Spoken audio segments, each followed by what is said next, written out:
दोस्तों नमस्कार। आज से हम एक नई सीरीज शुरू कर रहे हैं, हमारे जननायक।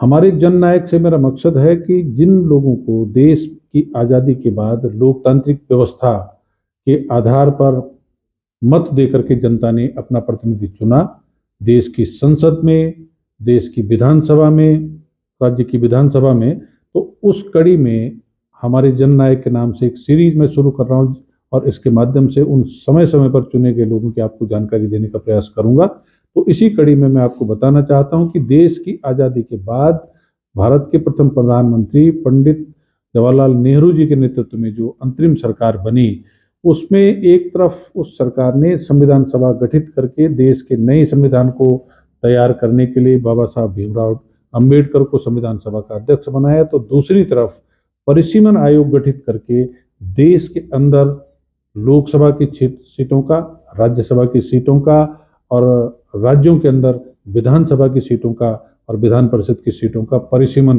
का खाका तैयार करने की जिम्मेदारी ली। और 1951 में उस जिम्मेदारी को पूरा करते हुए 1950 26 जनवरी 1950 को जब देश का संविधान लागू हुआ, तो उसके आधार पर जो आरक्षण का खाका, परिसीमन का खाका तैयार करके आया, तो उसमें उत्तर प्रदेश के खाते में, जिस राज्य का हम उस समय हिस्सा थे उत्तराखंड के लोग, 69 लोकसभा की सीट और 347 विधानसभा की सीटें आई, जिनमें से कुछ सीटें एकल विधायक वाली थी तो कुछ सीटें दो विधायक वाली थी। आगे जाकर के मैं इस पर और डिटेल से आपको बताऊंगा।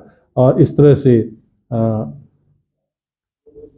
उस उत्तर प्रदेश में जो हमारा वर्तमान उत्तराखंड है उसके हिस्से 5 लोकसभा और 19 विधानसभा की सीटें आई। परिसीमन पूरा होने के बाद 25 अक्टूबर 1951 से 21 फरवरी 1952 तक पूरे देश में लोकसभा और विधानसभाओं के चुनाव संपन्न कराए गए। और इन चुनाव में आज हम 1951-52 के चुनाव में उत्तराखंड के जो 5 लोकसभा क्षेत्र हैं उनसे जो महानुभाव सांसद चुने गए, क्योंकि उनमें से अधिकांश या लगभग सभी लोग स्वर्गीय हो गए, हमारे बीच में नहीं है, तो मैं उन श्रद्धेय लोगों के बारे में आपको जानकारी देने का प्रयास करूंगा। तो हम शुरू करते हैं। उस समय जो उत्तर प्रदेश की राज्य के अंदर जो पहली लोकसभा सीट थी उसका नाम था देहरादून डिस्ट्रिक्ट कम बिजनौर डिस्ट्रिक्ट नॉर्थ वेस्ट कम सहारनपुर डिस्ट्रिक्ट वेस्ट। और इस सीट में जो वर्तमान देहरादून जिले का कुछ भाग, संपूर्ण हरिद्वार जिला और जो तब सहारनपुर जिले का भाग होता था और बिजनौर जिले का कुछ भाग मिला करके ये लोकसभा क्षेत्र बनाया गया था। इस सीट पर 1951-52 में जो चुनाव संपन्न हुए, कुल 4 लोगों ने चुनाव में प्रतिभाग किया और उसमें कुल मतदान हुआ 1,91,655, जो मतदाताओं का 51.30% था।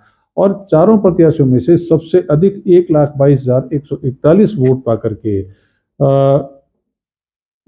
63.73% वोट था जो वो पाकर महान स्वतंत्रता संग्राम सेनानी महावीर त्यागी जी ने कांग्रेस प्रत्याशी के रूप में जीत हासिल करके पहली बार सांसद चुने गए।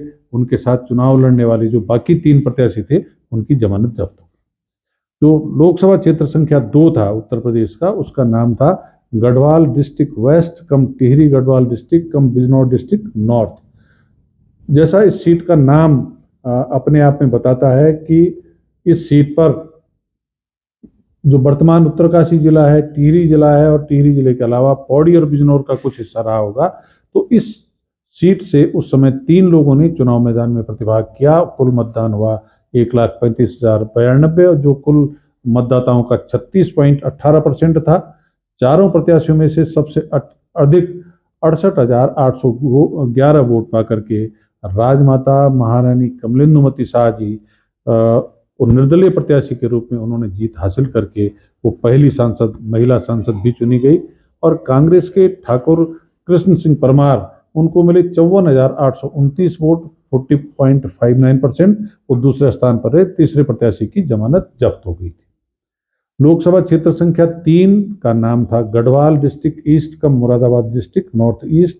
और इस सीट पर चुनाव मैदान में, इस सीट पर जो ये वर्तमान पौड़ी जिला है, मुरादाबाद जिले का कुछ भाग रहा होगा और कुल 4 लोगों ने इस चुनाव में प्रतिभाग किया। इसमें कुल मतदान हुआ 96,529 जो 27.82% था। और चारों प्रत्याशियों में सबसे अधिक वोट 65,994 68.37% पाकर के स्वतंत्रता संग्राम सेनानी भक्त दर्शन जी ने कांग्रेस प्रत्याशी के रूप में जीत हासिल कर पहले सांसद इस सीट पर बने। सोशलिस्ट पार्टी के प्रताप सिंह 20,664 21.41% वोट पाकर दूसरे स्थान पर रहे और बाकी दो प्रत्याशियों की जमानत जब्त हो गई। लोकसभा क्षेत्र संख्या 4, इसका नाम था अल्मोड़ा डिस्ट्रिक्ट नॉर्थ ईस्ट, और वर्तमान अल्मोड़ा जो लोकसभा क्षेत्र है लगभग वही इसका हिस्सा रहा होगा। कुल 3 लोगों ने इस चुनाव में प्रतिभाग किया। कुल मतदान रहा 1,06,67 जो 26.94% था और सबसे अधिक 54,964 54.60% वोट पा करके कांग्रेस के प्रत्याशी श्री देवीदत्त जी इस सीट से सांसद चुने गए और पूर्णानंद और गुरदास जी जो दूसरे और तीसरे स्थान पर है उनकी जमानत भी इस चुनाव में बच गई थी। उत्तर प्रदेश की जो 5वीं लोकसभा सीट थी जो उत्तराखंड के हिस्से आई उसका नाम था नैनीताल डिस्ट्रिक्ट कम अल्मोड़ा डिस्ट्रिक्ट साउथ वेस्ट कम बरेली डिस्ट्रिक्ट नॉर्थ। इस सीट में वर्तमान नैनीताल लोकसभा क्षेत्र के साथ कुछ भाग बरेली जिले का रहा होगा।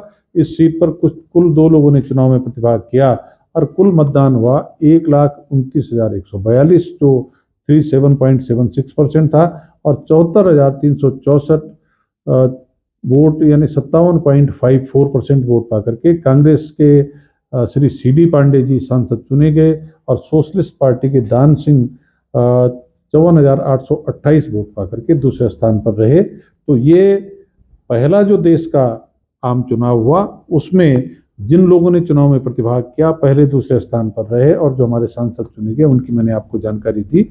अगर आपको जानकारी अच्छी लगी तो चैनल को सब्सक्राइब करने के साथ इस न्यूज़ को शेयर भी करें, लाइक भी करें और अगर आपको कोई अच्छा कमेंट देना हो तो उसका भी स्वागत। आप सबका धन्यवाद। जय हिंद, जय उत्तराखंड।